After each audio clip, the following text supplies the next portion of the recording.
podcast. So when you sign a songwriter, what are you actually underwriting? Is it talent, work ethic, emotional resilience, access to artists, commercial instincts, or a combination that cannot be separated? It matters if it's a new developing writer versus a more established writer on their second or third publishing deal. I think if it's a new developing writer, we're looking at work ethic and obviously talent and things like that. But they may not have the commercial sensibilities yet that somebody on their second or third publishing deal would have. If it's somebody on their second or third publishing deal, we're going to look at access. We're going to look at commercial viability and what they're growing into for that next step. Because if you're in your second or third deal, we're going to expect more from somebody than somebody who we just signed right out of college who's 22 years old, who hasn't been writing every single day. So it's just, those are kind of the two separate things. What percentage of people would you say that you sign, or it's their first deal versus people who are signing second or third deals? Percentage-wise, we haven't signed a lot of people to their first publishing deals of late. A lot of the people we've signed would be on their second. I think, Johnny Clausen, Clara Park, Emmy Moyen, who we just signed, Emily Falvey. Yeah, I wrote with Emmy. They're all on their first pub deal. But then like Lalo Guzman and Josh Dorr and Sarah Buxton and Lee Miller and Scott Stepikoff and, big Mark Irwin, a lot of those writers are on their second deal. So, okay. Or third or fourth or fifth even. Scott's on his second? No, Scott's probably... he's had 4 or 5 probably. He's Mark Irwin's been around since the early 90s, so Mark Beeson's been around since the early 90s, so they're obviously on a lot of different publishing deals. So here's the big thing. So I think about that, like we were saying before we recorded, like with the revenue side. So I feel like a conventional business or a conventional company can show revenue. It can show customer retention, margins. What are the leading indicators of future value when a songwriter has almost no meaningful revenue history? So I'm talking about the first-time songwriter.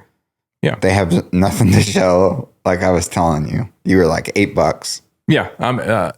Now when we sign writers to their first deal, most of them do have something out just because it's the way of the business now. Anybody can put music out on Spotify or any of the DSPs versus before, 10, 15 years ago, there was usually no revenue coming in because most of the revenue would come in via mechanical license from iTunes or a CD.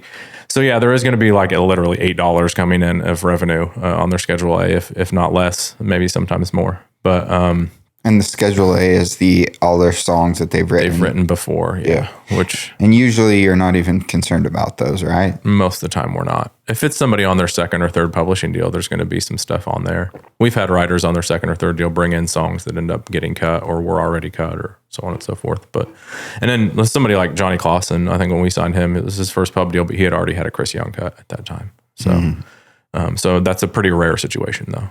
Okay. But in large part of what we look for a first pub deal is really the work ethic, the hang, and we put them in rooms with our writers to see what they're going to bring to the table. Because if they come in and they're not bringing in ideas, if they don't come in with a chorus, or if they don't have a kind of a structure in place to bring to the professional writer, then it's probably not going to be the right fit. But most of our writers are pretty open and honest about us. When we set them up with these new writers, they'll tell us like, this person's very impressive. This person probably wasn't the right fit. Is it one of those things where, because I think a lot of people that listen to this podcast that would be interested in this would want to know, like, what if a writer's just having an off day? Yep. But that just happens to be, like, they get 2 or 3 shots. Yes. It's usually, it's never like, one shot. Yeah. And it's like, no pressure, but go in there and perform. Mm-hmm. And there's people that get performance anxiety. Have there been people that you passed up on where you were like, they didn't do a good job in their rights in those first 2 or 3 because the feedback was, I had to do most of the work. I was doing the heavy lifting. I feel like they weren't really, there yet. And then down the road, that person ended up having success. Not off the top of my head. I mean, a lot of times if we don't sign a writer, it's just not the right fit, not the right timing because we're a small company. So I don't really look at it in that sense. But but specifically in like writers on their first deals and stuff. I mean, our writers will let us know if they have a certain amount if they're ready or not, essentially. That doesn't mean that they don't go on later on and get a publishing deal 2 or 3 years later once they're ready. But, at the time, they just weren't ready. Yeah, yeah. It doesn't necessarily mean they're not going to have success or anything. But like maybe they need to log some more reps kind of a thing. Yeah. Write some more songs. Exactly. Do some more co-writes. Yeah. Strengthen that muscle. Yeah, and to get more confident in the room, have an identity in the room as a writer. There's all kinds of things that go into their development in that sense, but it's 1,000 songs and 1,000 shows, Yeah. An identity as a writer, I think about as identity could be as a publisher. Yeah. Or how you carry yourself in a room, your confidence. And that goes not just in songwriting, but across business in general, I feel like. Mm-hmm. For you personally, how do you feel like you built your identity to the point where you feel very confident in what you do? I think my identity is honesty for the most part with a creative. I want to be honest with them. And some writers want that and some writers don't. Also, I don't take a lot seriously. So I try to create an environment where creatives can come into a building smiling, essentially, and know that it's not, life or death as to whether or not they're going to write a hit today. I think creatives create better in a happy environment and in a fun environment. So I like to give people a little shit when they walk into our building and make sure that they feel comfortable to create great art. Dude, you of all the places I've been in, yours is the most vibey. It is the most. It is the most non-uptight place I've been. Yeah, it doesn't feel sterile. Yeah. Well, thank you. Think of like a doctor's office or something mm-hmm. versus like getting your blood drawn at Quest Diagnostics versus on your couch at your home. Yeah. And that's kind of what it feels like, minus the needle, or not like corporate feeling, What's one of the benefits of having a company owned by a songwriter? I think that translates into, songwriters know what songwriters want as an environment and as a vibe. And I think it translates down to the staff and the writers. And how many number ones does Shane have? I think he's like 40 or something like that. He's had like 80 some hits. And he started the company? Mm-hmm, with Robin Palmer. Yeah, Robin. Yeah. Billboard just released his statistic. He's the number 2 songwriter in country music history. After Ashley? After Ashley, yeah. If you've ever wondered why you see that little Frenchie in every episode of my podcast, it's there for a reason. What I care about here is real conversation, real people, and real human connection. That's why partnering with Studio Bank made sense to me. Their mission is to empower creators. And they say that little Frenchie is more than just a logo. It's smart, active, adaptable, and a natural companion. Sophisticated, but not pompous. Rare and one of a kind. That felt like a real fit for this podcast and this show and what I'm all about. And if you're around Music Row, you've probably heard of Studio Bank or know someone that bangs with them. And there's a reason for that. They set out to rethink the typical experience, put people at the center of it, infuse innovative technology with genuine hospitality. Their whole idea is to be uncommonly modern and surprisingly human. That's a big part of why I'm proud to partner with them. They do not make you feel like a number. You get real people, real support, and a team that actually cares about what you're building, whether that's your business, your family, or your future. They also offer immediate ATM fee reversal at any ATM machine in the entire world. That's why a lot of my friends that are on the road bank with them. Visit studiobank.com or call 615-338-9998. Let them know Stephen Hogan sent you and see how Studio Bank can serve you today. Studio Bank, member FDIC, equal housing lender. How much of your success comes from selecting the right writers and how much comes from changing their trajectory after they enter the SMACK system? It's all the writer. I think the SMACK system deserves a lot of credit, but for the most part, it's just kind of taking them across the line. The writer's responsible for a majority of their success. Again, I think we create the environment to help them reach their potential. But I'm never going to sit there and be like, I'm the reason why Clara Parks had success, or I'm the reason why Ryan Beaver had success. They did it. They were in the room. They wrote the song. They created it. I think we just provide that extra thing to get them across the finish line to their success. But I give all the credit to the writers. They're the ones that show up every day. And especially like the younger writers like Johnny Clausen, who we've talked about a lot in Clara Park. And, they're putting in 8, 12-hour, 16-hour days in order to make their dreams come true. So, I go home at 5 o'clock to my family. They're out there grinding. So they're putting in the effort. They deserve all the credit. When it comes to like P&Ls and things like that, or projections for a second or third writer, how do you guys calculate the fiscal side of the company? And is there a lot of projections when it comes to cuts, expected cuts per year? Because to me, there's so much ambiguity in publishing to an extent, because there's the skill side, there's a relationship side, there's the luck side. Yeah. I feel like certain things just hit, and like Jody Williams always says, the target just keeps moving every day, and it's always different. Yep. I don't even know what that means. Can you explain what that means when the target's moving? And I mean, it's the way you get cuts is always moving. The artist that you're trying to chase is always moving. So, when I first started in the business, some of the biggest artists at that time, whether it be like Brad Paisley or whoever, or Little Big Town, even, like they were the target at the time. And now it's Morgan Wallen and Luke Combs or Ella Langley, like those. So that target moves in a sense, but also, like, an album cut doesn't pay as much as a single. So then that moves. Syncs become involved in it. You got to diversify more. We're in Christian, we're in pop, we're in rock. Like, the target is consistently changing in the current era, especially as Nashville gets more access to different genres and different people. Yeah, let's talk about diversification in publishing. Because when we think publishing as a general rule, I'll tell you, for me, when I first came to town 15 years ago, I remember driving around Music Row and looking at the number one, signs out in front of publishing companies and being like, whoa, dude. Like, to me, it was just like, it gives me the chills, man, because that was, for me at the time, just the dream. Mm-hmm. And I just thought a publishing company signs a writer, and then they write, they get cuts and hit songs, and that's it. Mm-hmm. But it really goes deeper than that, because you're in a vertical, but I guess you could say there's multiple verticals within your vertical, or however you'd want to say that. What is the main vertical for generating revenue as a business? Yeah. And like, how does it fall in terms of like a number one song, sync, licensing, and the other ways that you guys generate revenue currently? And then where are you looking ahead in the future, as things are always changing, for new opportunities to be able to generate revenue as a company?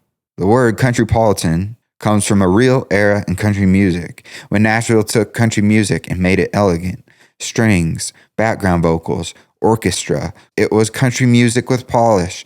Think Patsy Cline, Glenn Campbell, Tammy Wynette, George Jones, Charlie Pride. Songs that still had the ache and honesty of country, but dressed up with style. And that is exactly what this hotel feels like. The kind of place where every detail's been thought through. The scent when you walk in, the music, the clothes they carry, the textures, the rooms, the coffee cups, the way everything feels curated without feeling fake. So you feel the history immediately, but unlike staying right in the middle of Broadway, it feels tucked away, it feels calm, it feels like you found something. And that's honestly why I love it. It's where I go when I want to get away, think, slow down, have a restful time without technology. And when you're ready, the Ryman and Broadway are about a 4-minute walk. The Countrypolitan Hotel. Stay in the story. Most music companies now have dipped their toe into master ownership and management and various other forms of trying to create revenue, which SMACK has done since before I even got there. And I've been there for 10 years. My first job was at a company called Seagale Music, and they were one of the first ones that really started like their own record label and with Sony to release records. And I think that's just something that Big Loud has done, and Creative Nation and other companies are doing. So there's going to be multiple revenue sources from management, label, all those different things. So that's a big one. But on the publishing side, like a vast majority of our revenue as an independent publisher is still going to be radio. I think that's still our number one goal. Is we want to make sure that our writers have a path towards radio every single day. That doesn't mean that it's always going to work, obviously. But then, if you're a major, a big chunk of their income is now streaming, because they don't really move off catalogs, and they have these wide catalogs that go all the way back to the Beatles and Michael Jackson and stuff like that. So they're creating a significant amount of revenue off mechanical licenses from the DSPs, which we are getting more and more. Like, it seems like every year we make more money off the DSPs, but it's still not to the place where it's replacing radio money. Obviously, radio money is still our biggest driver. Sync money goes up and down. When you think about radio in the future, so radio is your biggest revenue driver, but we all think about terrestrial radio, and everyone for the last however many years has been like, it's going to go away. Yeah. And I'm sure there's been a decline in terrestrial radio, but it's still king in country music. Specifically country music. Yeah. And so what does it look like when you guys think about the future as a company? Because you always have to be forward thinking, because if you're not, you're sinking. So when you think terrestrial radio future, currently that's our number one revenue generator, but it's also, there's a form of exposure there, because we don't know when terrestrial radio might take a hit and people just say, hey, we're just going to all have Sirius XM, or hey, we're all just going to be on DSPs now listening to Spotify and Apple Music and Amazon Music. Yeah. What does that look like? Do you guys think about projecting out towards that and does that drive you to diversify more? I think that's driven a lot of companies to diversify into other aspects of the business. And I don't know if that's the driving force behind a lot of the decisions that the people of SMACK have made. And I don't try to think about it a lot, because all of those exterior things are kind of beyond my control. Like, my day-to-day when I go to work is I want to set my writers up in positions for them to succeed. But it's also like, my job is to get a cut on Jordan Davis. My job is to get a cut on Blake Shelton. That's not changing. Whether or not that cut goes to radio or is an album cut or gets synced, or all that stuff is beyond my control. And it hasn't changed the way I specifically do business. Now, it may end up driving independent publishers out of business at some point if radio just declines rapidly, but radio isn't declining as rapidly as people thought. It is declining. There's no doubt about that. I mean, you can see with the iHeartRadio layoffs and other things happening like that. But at the same time, Sirius XM is increasing, and Sirius XM pays great, and they also pay the artists, and they pay the writers. So I don't know. I don't know where it's going to lead. I mean, obviously DSPs are going to continue to, every year, every 4 or 5 years, whatever it is, we're going to renegotiate with them, and hopefully we continue to get a bigger slice of the pie as DSPs grow. We're getting a lot more cuts too, because there's more people releasing songs and releasing more songs. So 10, 15 years ago, there was one album every 2 or 3 years. Now there's people releasing an album every year. It's going to have 20, even 30, 40 songs on it. People are going to release multiple EPs, multiple singles and stuff like that. So, the independent publisher that was getting 50 or 60 cuts 10 years ago to stay in business, we're now getting 200 to 300 cuts. And, 40 or 50 of those cuts are going to be like streaming hits that aren't even going to make it to radio, that are going to get to the, that 50, 60, 100 million stream world, where you're then creating real income. If you get 50 or 60 of those, that's like having two or three singles. When you say 50, 60 million streams, are you thinking of one DSP, or are you thinking of multiple? Multiple. I mean, and again, like Amazon pays more than Spotify for streams. Yeah, I mean, Apple pays more than all of them. Or Apple, yeah. Apple does, yeah. Is that what it is? Yeah. And there's like a streaming calculator on Billboard where you can see exactly where it comes from. But the one thing that waters down the Spotify numbers is like the free listening. So those free streams don't pay as much as the paid stream. So if you're doing a paid stream on Spotify, it's a very similar payout than others. But like on a per stream rate, it gets lower because it's watered down by the ad supported streams. And books, right? And well, yeah, there's a whole conversation about the bundling aspect that Spotify has and Amazon have done to try to pay songwriters less. But they're also trying to come back and say, if you license us your videos, we'll go back to your normal rate. So Spotify's doing this video thing now, which is kind of funny. They're trying to give us some of our money back, but that's a whole other conversation. Yeah. The bundling thing's interesting. I think they're about to charge extra for audiobooks though. Yeah. But all streaming services are way undervalued in the sense of what we're paying them every month. And I think all of them, I think Apple's announced that they're going to increase theirs. Everybody's going to have to start increasing theirs because the value that you get is it's pretty low. So hopefully that catches up. And then hopefully publishers will be able to stay in business if we can get some more money from them. What is something that looks impressive in a songwriter meeting but has very little predictive value 5 years later?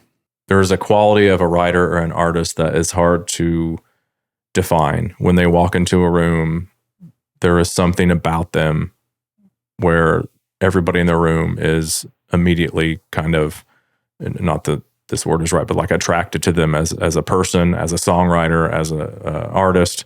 There's a vibe that they have. And I always say that, like, one of my friends growing up in this town was Brett Eldridge. And when Brett Eldridge walked into a room, every single person, man or woman, would look at him because he had that personality. He had that vibe when he walked into a room.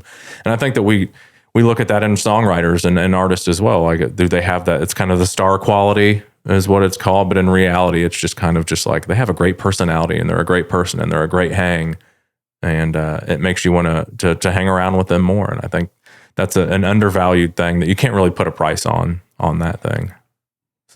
So there's a lot of intangibles. I mean, it's a personality business. It's a person business. And so if, you want your pluggers to have a good personality because they're going to sell the songs. You want your songwriters to have a good personality because they're going to get in the rooms with these people, and you want them to get back in the rooms with those people. There's a lot of that is a value to it.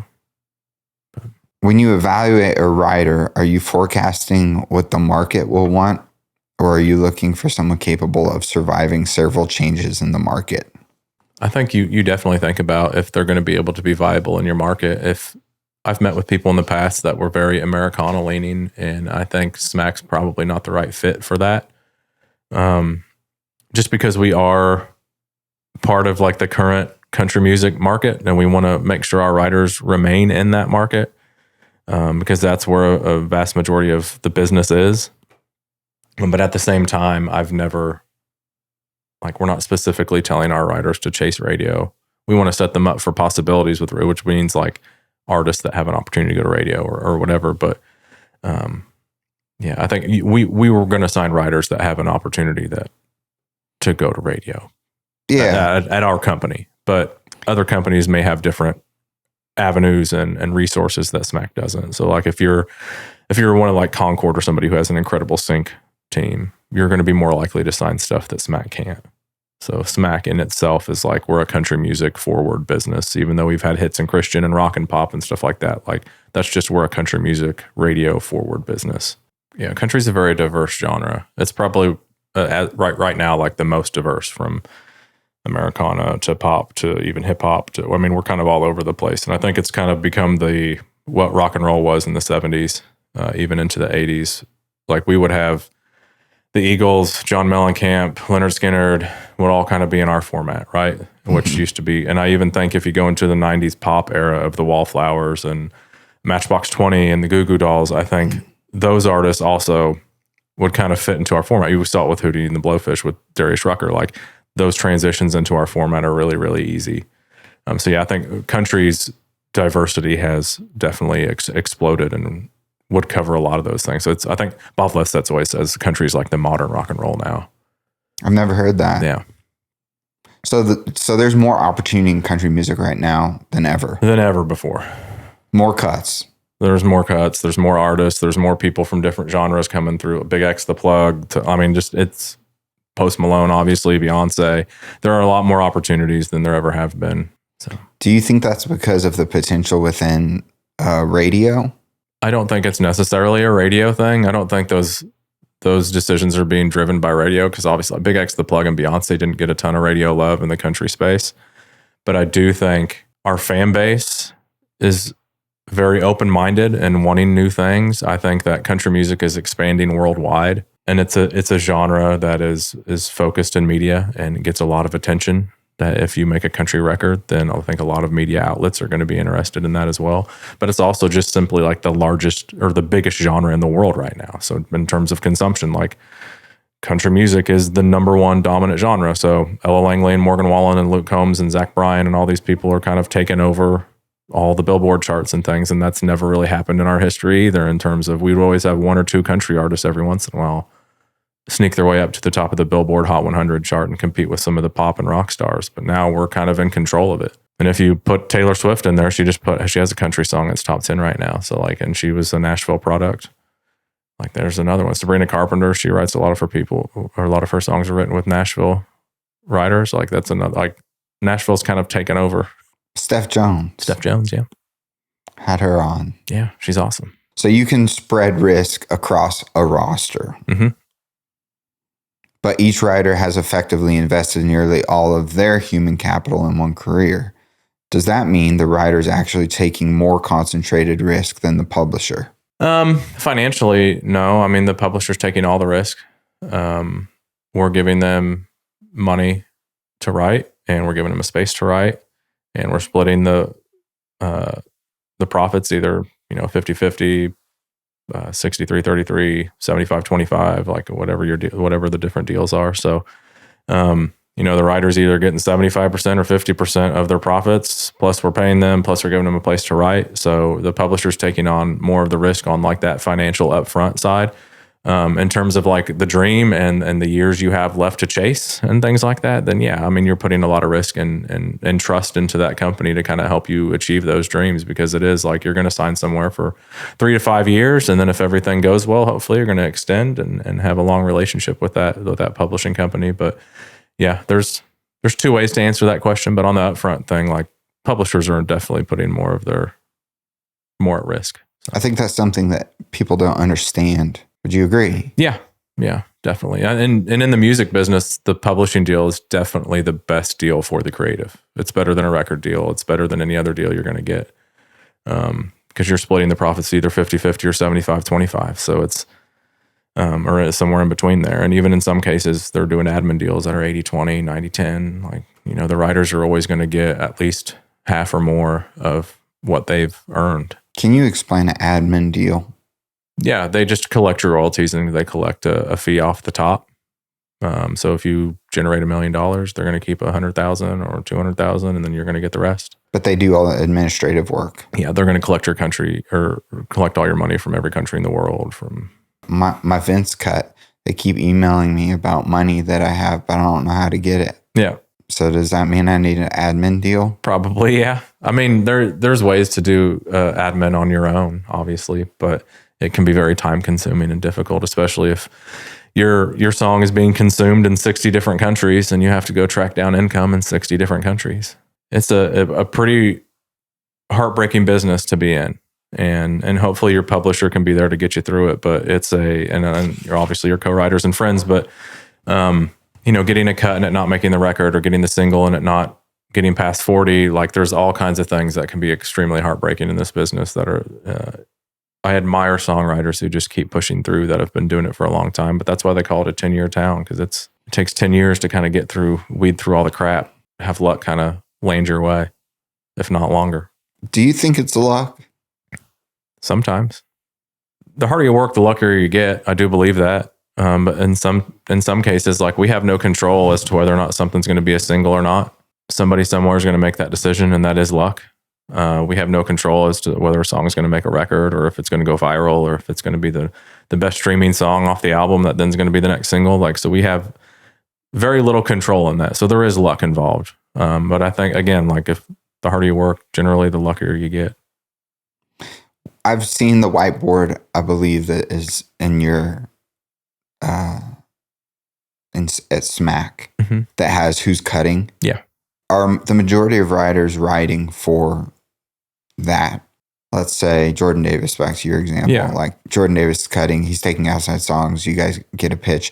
Are you like, hey, let's do this right with this person and this right with this person because we think they can write a song that's like a Jordan Davis type tune? Sometimes that happens. We don't necessarily force our writers into chasing any of those things on the board. I think that board is just information for you to have when you go into a room and you don't have a direction as to what to write for. And also, if you have songs with that writer that you need to finish the track on, or if you have an idea of a song that maybe you started with your buddy that you need to finish to get it in time so Jordan can hear it or whatever, it's mostly just information sharing.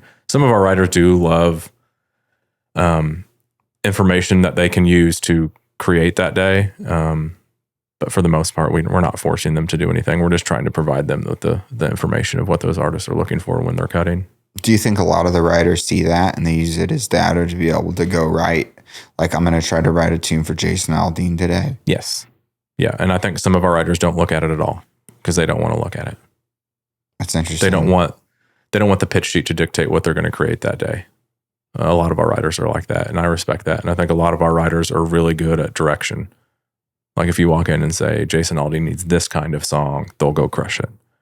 and they're not very good at, let's just grab something from the sky. And then the other half of our writers are amazing at, let's just grab something from the sky and create something. So every writer kind of creates differently. Once these songs are turned in, you guys listen Mondays. Mm-hmm. How do you whittle it down? Because there's traditional pitch meetings. Yep, which we do those. But also, is there a lot less of formality when it comes to pitching songs now? Like, I'm going to just text this over to Jordan Davis. Yeah. Our writers pitch a lot of their own stuff. But specifically on the plugger side, we definitely are texting songs to artists and producers and managers. Email is still a big factor in sending those kind of songs. In-person meetings are still, I would guess, like where have gotten most of my cuts in my career. I don't get a lot of cuts over email for some reason. That's mostly an in-person meeting. What does that mean? Walk me through that meeting. Yeah, like an in-person meeting? Yeah. Yeah, I have regular meetings or Smack in general has regular meetings at every record label for the most part. And we just go and kind of pitch them we're gonna play them mostly the new songs that have come in over the last few weeks, unless they're asking for something specific. So yesterday we had Stephanie Wright, and she was like, "I need songs for John Party and Jordan Davis," and so we kind of geared our link towards those artists. So you went over to Warner. No, she's Universal MCA now. MCA. She went to Warner, then back to UMG. Mm-hmm. My bad. Yeah. So you went to UMG. MCA. MCA, which is UMG, which is and UMG. now called MCA because of Dave Cobb. Yeah. So I get confused. Yeah. I met her when she was at Warner. Yeah. Okay. You're at MCA. Mm-hmm. So you're playing Stephanie songs. Yeah. How many? Usually 5 or 6, sometimes 7. It just matters if a lot of times we'll bring something to remind her of that we know she already knows. But generally we send a link, or we'll play a link from our computer, and she'll either take a copy and send it to an artist, hold a song to make sure we don't pitch it to anybody else before she gets an answer back on the artist. What happened yesterday? She took 4 copies maybe. Okay. To send to artists. And then a lot of times it's an information gathering session as well to see like who's cutting next and what the priorities are at the label, what's coming up, which is kind of that's the best part of those meetings, because you can pitch songs to somebody for 10 years and get 1 cut or 2 cuts, but you can get a lot of cuts based on the information you get, and you can share with your writers and your staff. So those ones are in person? Yep. So is that just you? It's me or the other pluggers within the building. We'll do a lot of meetings together. Some of them, like we have Sam and Jeremy have their own meetings with their own contacts, and I have my own meetings with my own contacts, but we generally, most meetings, I'd say we bring at least 1 person with us. And Stephanie's a VP at A&R at MCA? Yeah, she's the head of A&R at MCA. And you're the head of A&R? At SMACK. At SMACK. Yeah. So you meet with her, you sit down, you play her songs geared towards the specific artist. Party or Davis. Yeah.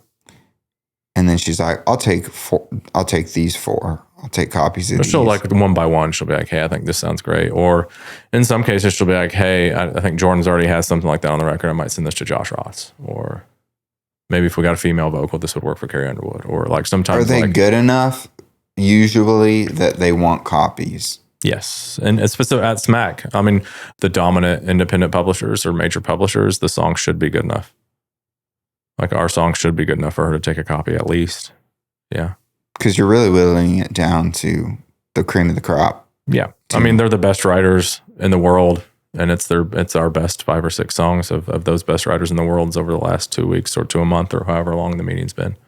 So yeah, hopefully we're going to get something. And sometimes we strike out, especially in like the artists, if we're pitching directly to an artist, like we may be way off on what they're trying to do, because we may be pitching for what they did on the last record and they're wanting to move forward. And sometimes we tank that way. Like that happens a lot.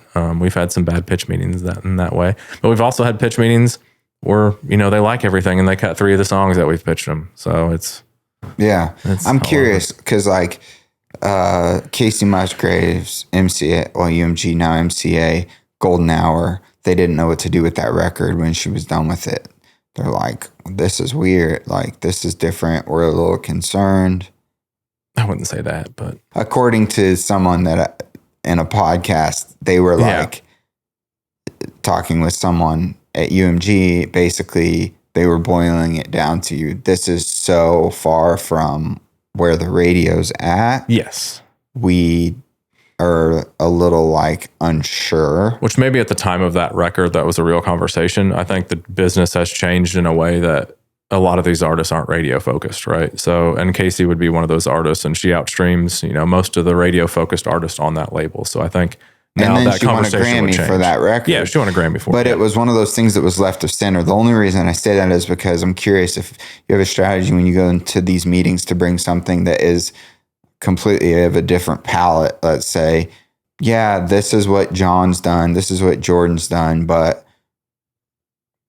he hasn't done this yet, and this is very different. So the ones that are left of center, those are the ones that stand out. The ones that you wouldn't think that somebody would cut. Those are the ones that stand out. And that's what we kind of push our writers to do, right? Like write the weird thing, dare to suck kind of thing, because it's going to stand out from everything else in town, especially in those pitch meetings. Dare to suck. Dare to suck. I like that. So you're told no a lot, right? Yeah, 99% of the time. How does that feel? I'm so calloused now, it doesn't matter.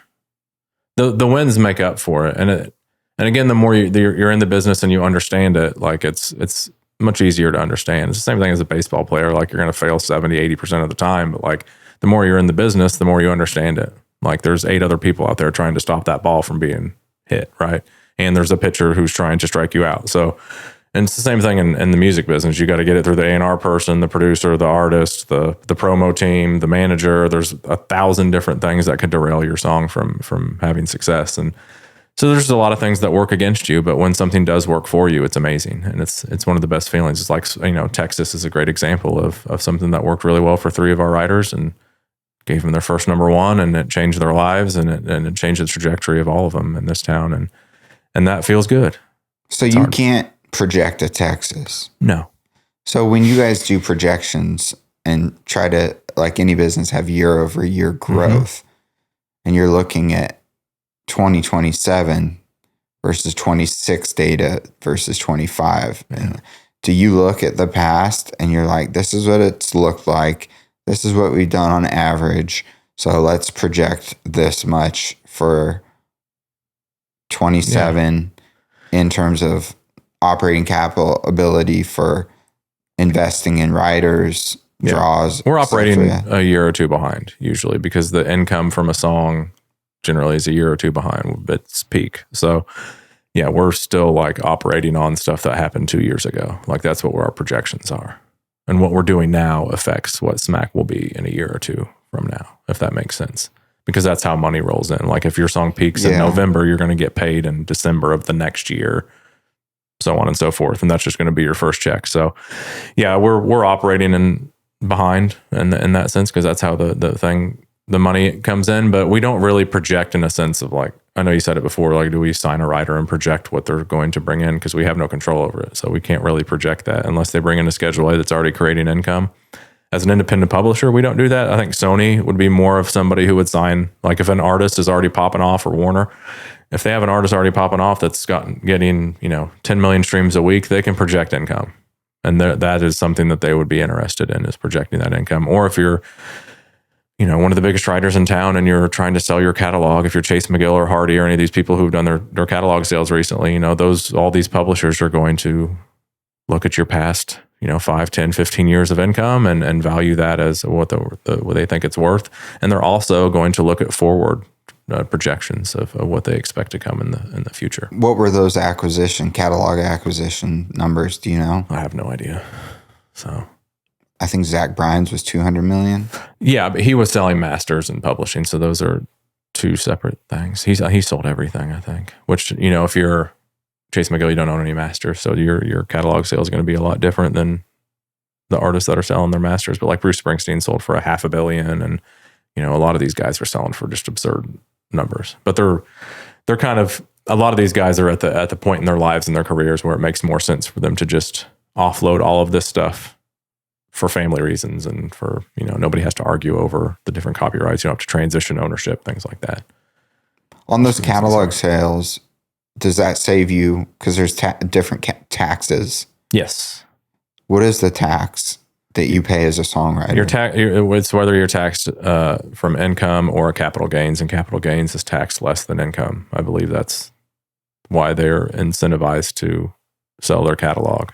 And also you get your you get 10 years of royalties now instead of waiting 10 years for all those royalties. Of course, there's also the stories of people that sell songs that weren't creating income, that end up creating income, or songs that end up getting huge syncs that they weren't necessarily anticipating, which those stories are a dime a dozen. But for the most part, it's, if you're Shane, like you sold your catalog, or Craig Wiseman, like Craig Wiseman and Big Loud sold catalog to build Big Loud Records, and Luke Laird and Beth Laird sold catalog to build Creative Nation, and Shane sold catalog to build SMACK. And so if you're creating more from that sale, it's a fantastic thing. Or if you're just an individual songwriter and you want to pay off your house and fill up your kids' college education, you don't have to worry about anything anymore. Like, that's also a big damn deal too. So I don't fault anybody for wanting to do any of those things. So. Yeah, I use ChatGPT to do percentage of being able to be successful and write a number one song. Yeah, and it used all the information from different PROs and the amount of songwriters licensed, etc.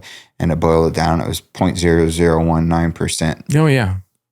Yeah, it's incredibly difficult. And then the people that you're talking about, like Craig Wiseman, yeah, they have he has like 30 number ones. Yeah. Shane, you said 40. Yeah. So these people have this enormous amount of money they can pour into a company to build a business, seed money, and then they have a business that's diversified. Mm-hmm. Just like Shane going into SMACK, and now he's diversified, and he probably has a lot of his money tied up in other investments as well. Outside of the business. Yeah. Outside of the business. And then are there times where your business will, or not yours, but small publishing companies will intentionally lose money for the business owner to be able to show a loss on their taxes? No, we're not. I think we'll sell catalogs, and some companies, like, their business model is to build up a catalog over the course of 5 to 10 years and sell that catalog or sell pieces of that catalog. And then you will operate at a loss for the next few years until you build up a catalog again ready for sale. But that's the only time that we would purposely operate for a loss. But we're by no means ever trying to lose money. Do you do catalog acquisition? No. So that's more like the big boy, like Sony is trying to do that. Yes. They're trying to buy up people's catalogs. Concord. I mean, there's all kinds of different companies, and there's investment companies that come in and just want to buy the catalog, that are associated with big funds and hedge funds and things. And yeah, they're just trying to build up a big enough catalog to eventually sell to one of the big majors. But even the majors have to have partners now to compete with some of these catalogs, because they're $1 billion catalogs that are getting built now. So not a lot of companies have $1 billion in cash just chilling. More concentrated wealth these days. There's a lot of concentrated wealth. We have sold catalogs in the past, like especially writers that aren't at SMACK anymore or whatever. Like, we've sold individual catalogs here and there, but we've never bought anything. Do you feel like your main job is to empower the songwriter to be able to be creative? Yes. What is your biggest, like, when you go to work and you get to work, what makes you most stoked? The good news, great news, life-changing news. Like, I love those things. I love, Johnny's always coming in. It's like, tell me some good news. Like, I love the good news. And whether it's... Do you say that to him? He says, he always walks into a room and he's like, tell me good news. And that's kind of how I feel every time I drive into work. Like, I really am excited, because more often than not, like, we are getting good news on a pretty regular basis, whether we're getting $1,000 sync, which is good news to me, or a cut in Texas, or to the next single on this artist. Like, all that to me is really exciting. And I love the good news, and being able to celebrate those wins with our writers is pretty amazing. That's what drives me. So it's pretty fun. A lot of people have the ability to do the artist thing, but the artist is the worst job in our business. And in terms of the amount that you have to give to it to have success, and you're gone all the time, and you don't get it you're going to be gone for months at a time, and you're going to miss times with family and friends, and miss moments with even your kids and stuff. So I think a lot of people factor that into their decision making. I think now you're able to kind of dip your toe in it. Like, if you want to make a record and put it out and do some press around it, or do some shows here and there, you're able to, without having to do the full on, working 290 days a year. What's the riskiest job in the music business? The riskiest job? Being a publisher. Really? I don't know if that's necessarily. Or is it the artist? I don't know. Honestly, I think songwriters and artists are sacrificing a lot to have success. And they're sacrificing time with friends and family, and they're putting they're working 12, 16-hour days and in order to make a dream come true. And, that comes with a lot of risk in a different way. But maybe like, publishers and labels are putting out a lot of money in order to hope that these investments work. But obviously, MCA investing $1 million in something is different than SMACK investing $100,000 in something, right? Our income levels are different. Our net worth is different. But artists and songwriters sacrifice a whole hell of a lot to make their lives come true and their dreams come true. So I probably got to give it to them. Do you like being on your side of the business? Does it feel more stable? It's definitely more stable. There's not as high of a ceiling as being a song plugger as there is a songwriter or an artist, obviously. But I do love my side of the business because I get to see everything. I get to be a part of everything to an extent in the background, and I get to see a lot of people live their dreams. It's kind of seeing people live the American dream as they come to Nashville with nothing, and then they, buy a house in Belmead. Like that's it, right? Kent Earls was on the podcast, and he said that when he signs a writer, he's usually signing them for at least 3 years. Is that how you think? Yeah, we're trying, most of our deals are 3 to 5 years. Because what he was saying, and I'm curious if you agree with this, was you're refining the first couple years. By the third year, you have more relationships, your songs are better. Yeah. Etc. Yeah. You should start seeing some sort of movement in that third and fourth year. In terms of recoupment. Not recoupment, no. I mean, because if you're going to start getting cuts in your third and fourth year, you're not even going to get close to recoupment yet because that money's not even coming in yet. So where do you need to be getting cuts? If you want to recoup your deal, you need to be getting cuts in your first year. Like if you're trying to recoup it immediately, but almost no deal gets recouped immediately. Yeah. Like what's the average, I guess, is more my question. Like if it comes down to, because when I think of recoupment, I think of obviously paying back what you owe. But you can be an artist, you can be writing songs, you can be getting cuts, you can be generating revenue that might not be recouping, but you're like, all right, there's income coming in from this writer, therefore we can justify which is how we do most of our things. Like, so, I mean, there's a lot of our artists that by the time they get to that third or fourth year, their deals are coming up, but they've had a number one or they've had multiple number ones or a lot of cuts. And so we know that there's pipeline income coming in and they're going to recoup by the end of year 5 or something. And so when we're doing our negotiations for that next deal, we definitely factor in that. But they won't be necessarily recouped at that moment, but they will be a year from now or whatever it is once that money starts being collected. Because like I said, once you have a hit, it's going to take a year or two for that income to come in and be recouped on your deal. That's interesting. There's a dude I met, his name's Alex Heike. He has a company called Sound Royalties, but all they do is advances on future earnings for royalties. Yeah. Where you can get your money up front. They'll give you a certain percentage of your money or whatever, yeah. What are the draw amounts? Like, let's say 30 grand being the low. Yeah. What would be the high side that you could pay a writer justifiably because of the amount of revenue that they're bringing in? And how much generally is someone actually wanting to get in terms of a draw because they might select more ownership over more of the draw? How does that work? I mean, it's different for every writer. I think SMACK's business model, we have like kind of a set parameters on what we pay everybody, and it's basically the same whether you have 50 number ones or 1 number one or 0 number ones. We're kind of in this range of like 30 to 50 on a draw. And that's just kind of our business model. And so even for the guy that's like got 50 number ones, you do but most of the time because he's making all the money off of the songs. Yeah, most of the time though, those writers don't want to draw. They don't need it. They don't need it. Then their goal is to set themselves up for another catalog sale. So it's in their best interest to be recouped. And if we don't have a draw, then that means you stay recouped. And we have a lot of veteran writers that have been around a long time that take low or no draw, in large part because they're trying to set themselves up for some sort of catalog sale down the future. So is that advantageous for you as a business to not have to pay that amount up front?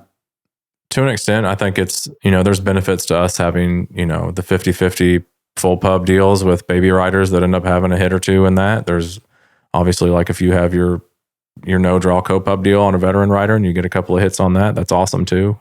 There's benefits to all of it, really. What would generate more, the baby writer or the veteran writer? It's going to take. So if we have a number one on a baby writer in that first deal where they're kind of in a full publishing deal, we're definitely going to make a lot more money than if we get really 2 number ones on a full co-pub deal. So that 50-50. To an extent, but there's also more investment going into that younger writer in a lot of cases than there is that veteran writer. Now we do have some veteran writers that do take a draw and they want to have a specific, lifestyle based on that draw, and that's okay too. But it's all different. There's a lot of record companies that are the 3 majors that sign a lot of artists, kind of see what works, who sticks, who pops off, and then the ones that don't end up working out, the ones that popped off cover the cost of the ones that didn't work out. Yeah, that's the idea. Is that the same way in publishing? Because you said you guys aren't signing a lot of baby writers or new writers. Yeah, I mean, our model is writer and artist development, so I don't want it to make it sound like we don't sign writers to their first deals, because we do, but a lot of times that does mean their second or third deal or whatever. But yeah, I think if you're in the major system, I think you're looking for a 33% success rate-ish, probably on what they're signing, especially new writers. And at SMACK, we're going to have a higher threshold. We expect kind of everybody to have some level of success because we're a smaller company that, the risk that we're taking with the money we're giving you is a little bit higher than the one that Warner's doing. So I think SMACK's probably had a much higher success rate on average than most companies in terms of writer development from the very beginning, whether it was Matt Ramsey and Trevor Rosen and Matt McGinn to Josh Jenkins, Ryan Beaver, Aaron Esice, Josh Dorr, Lalo Guzman. Like, there's a long list of people that have had their first number ones at SMACK. Walker Hayes obviously is another one. So there's probably a higher success rate in the SMACK system just because we're a smaller company. So do you feel like your vetting process is better? What's your secret sauce? It's the environment of SMACK is the secret sauce. I think we have the best pluggers in town, I think. But they also create the environment, and none of our pluggers are lazy. They're always out there trying to do anything they can to get a cut, and they'll meet with anybody at any time, and they'll pitch songs to anybody from Canada to South Africa if they have to. And they work really hard, but I think just that secret sauce is the environment. And I think it's from our staff, but it's also our writers. And the environment that Mark Beeson and Lalo Guzman and Johnny Clausen and Clara Park create also affects the rest of our staff, of writing staff, and it makes everybody better. I think they deserve a lot of credit for that too. But it really started with what Shane and Robin created, and it kind of trickled down all these years later into it's the same culture. Is everybody works really hard and we have a lot of fun. We celebrate everybody's wins. Of the meetings that your A&R teams take, what do you think the percentage of people that you meet with versus sign is? So you were saying there was like a 33% success rate with the majors. Is that what you said? I think that's kind of the goal. You want 1 out of 3 if you're a label or a publisher. 1 out of 3. Yeah. Okay. And for you guys, you're pretty much 100%. We're not 100% by any means, but I think we're closer to probably the 50 to 60% success rate on the stuff that we sign. Okay. I haven't looked at the actual numbers, but we're probably a little higher. But out of the amount of meetings, because there's so many writers that are always going to come in and be like, I want to get a publishing deal. Yep. And then you can't obviously sign a copious amount of people because you're a small company. Yep. So what do you think the percentage is that is signed out of the amount of people that are met with, if that makes sense? Yeah, it's pretty small. I mean, we're signing 1 or 2 writers a year on average, I'd guess. And probably meeting as a whole, our publishing team probably meets with over 100 different writers over the year.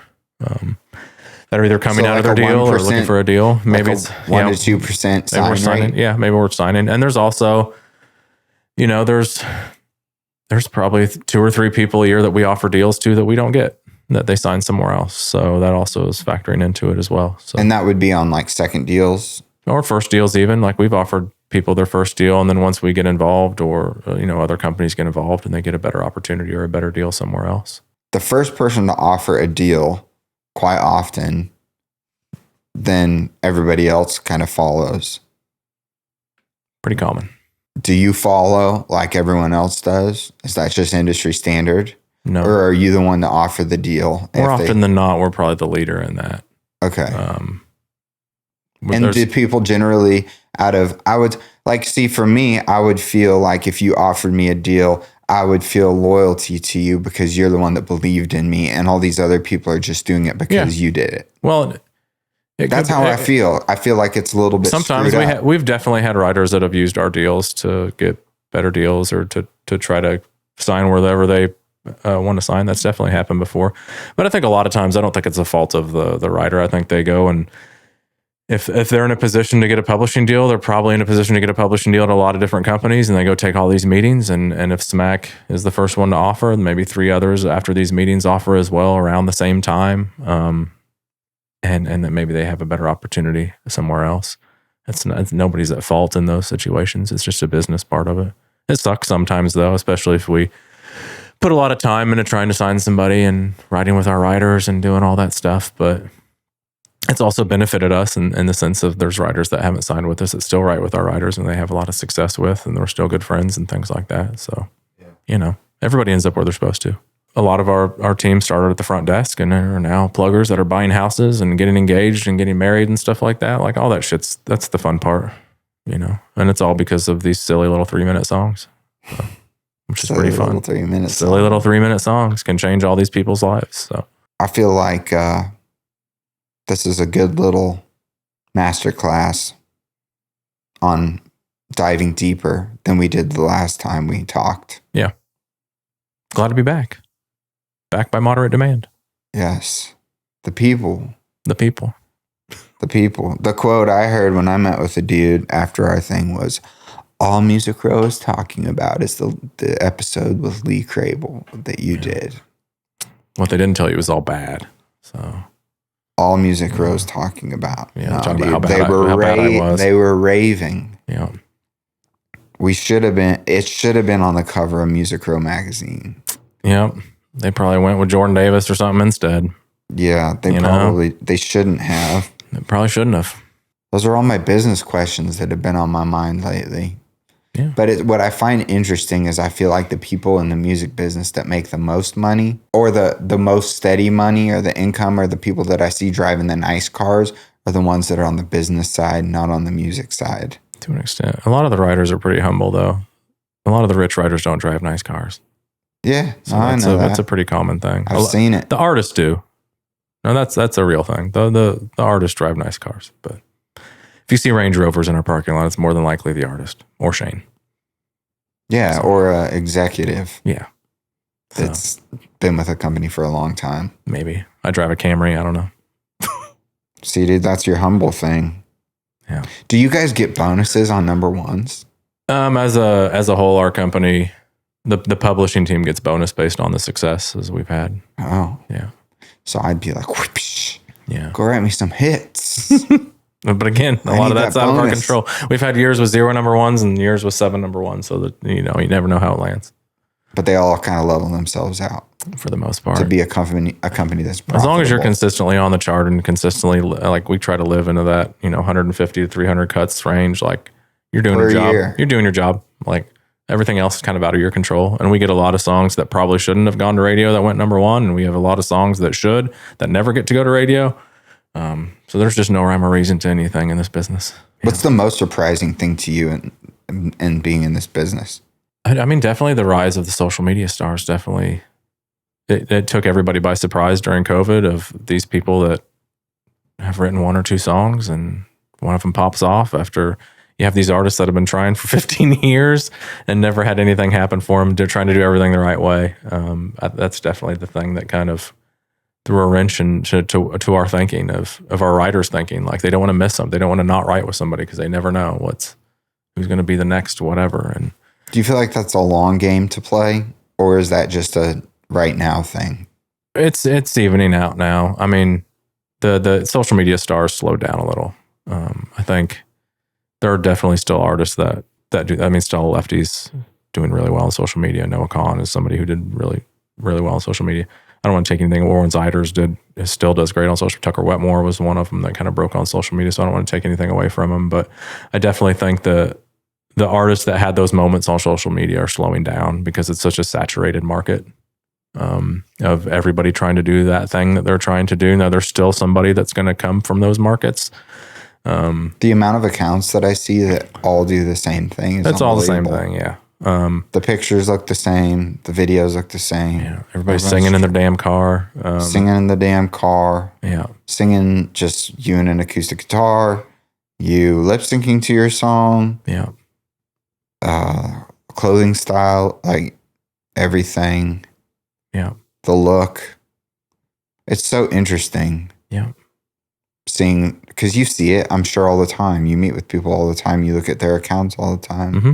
I do the same thing just from That's weird. follows and messages. But our biggest artists are pretty, they don't post a lot on social media. It's just kind of the way to break through all the noise is to let people know that you have a product and you want them to listen to it. And that's why a lot of young artists are trying to use social media to break through, and it works sometimes. But like Morgan Wallen and Luke Combs probably aren't the ones. I mean, Luke Combs posts more about football cards now than he probably does about his artistry. Yeah. But it hasn't slowed him down any. Mm-mm. And Morgan's almost never on there. So Yeah, I like that about him. He probably just has someone that manages his socials and posts. yeah. I'm sure he does. What was I going to say about the social media thing? Oh, this is what I think. So I think about the slow burn, and I think about this with artists and writers and everybody. Yeah. I think about it with my podcast. The more I do it, the more it becomes a business, and the more I realize business stuff and learn it. I look at other podcasts sometimes, and they cut out all of the pauses or the parts where someone might think, because all they're looking at is retention graphs. Yeah. So they're over analyzing data because they want it to work. They want to see data points and where the podcast drops, and be like, don't talk about that subject because people are going to lose interest. And then we're going to lose money on our advertisers because we're not going to be able to show data. Analytics. Yeah, dude. And it all just becomes an analytics game. And to me, that is a very dangerous place to be when it comes to It hinders art. creativity. Yeah, dude. So for me, It's a tool. It's a tool. Yeah, great. But for me, I'm like, man, when it comes down to this podcast, I think I'm going to keep it where there can be air. Yeah. Like you can breathe. Well, what's the biggest podcast in the world? Joe Rogan. Yes. He doesn't give a shit about analytics. Yes. I mean, there's literally people that be like, hey, can I go pee? Like in the middle of his podcast. Yeah. So. Yeah, 100%, man. Yeah. And I think that we like that. And then I look at Diary of a CEO, Stephen Bartlett, and they just put out an app, but they cut every silent portion of the whole episode is nothing but like different camera angles constantly, and it's just like it's almost like keeping you engaged. Yeah, it's like basically a TikTok strategy for long form content. Yes. And then Joe Rogan, complete opposite. Yeah. Just very organic. And I liken this to the social media game and the optimizing for attention. Yeah. Versus artists that are slow burning.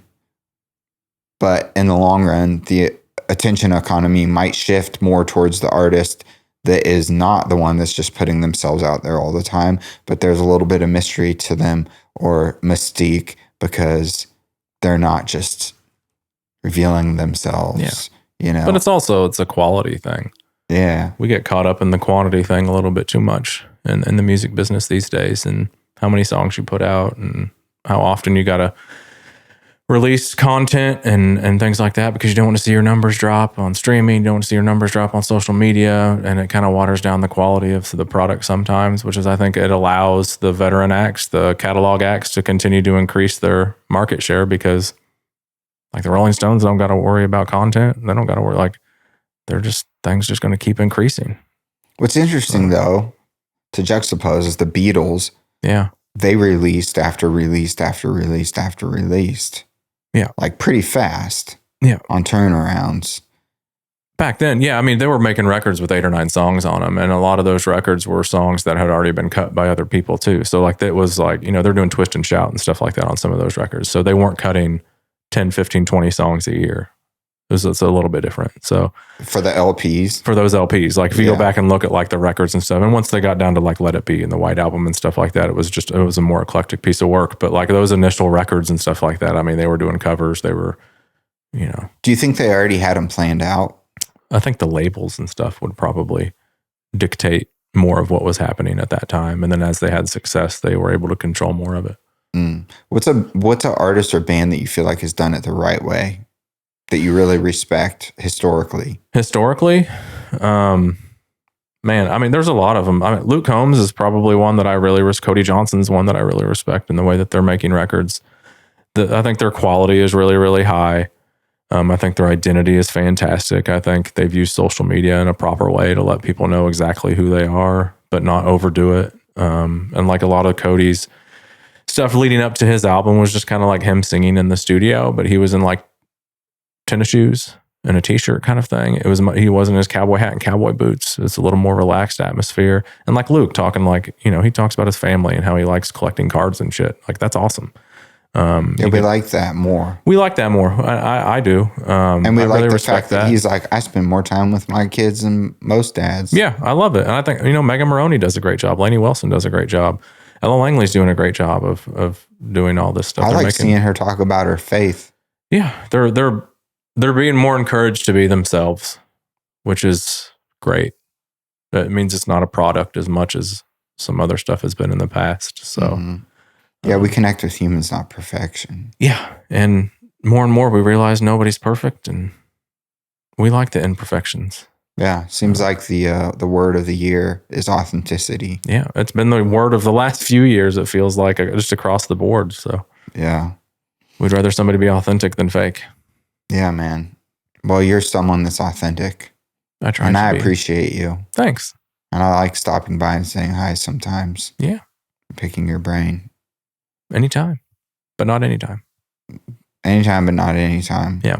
I just want a parking spot that says Stefan in front. Maybe you can make that happen. We can do it maybe one day, Like one day. Just like one day we can give you a parking That would be spot. really cool. Have somebody out there with a cone. Like maybe on my birthday. Yeah, that'd be nice. That'd be sick, I don't even dude. get that, Sometimes I got to park on the street, so.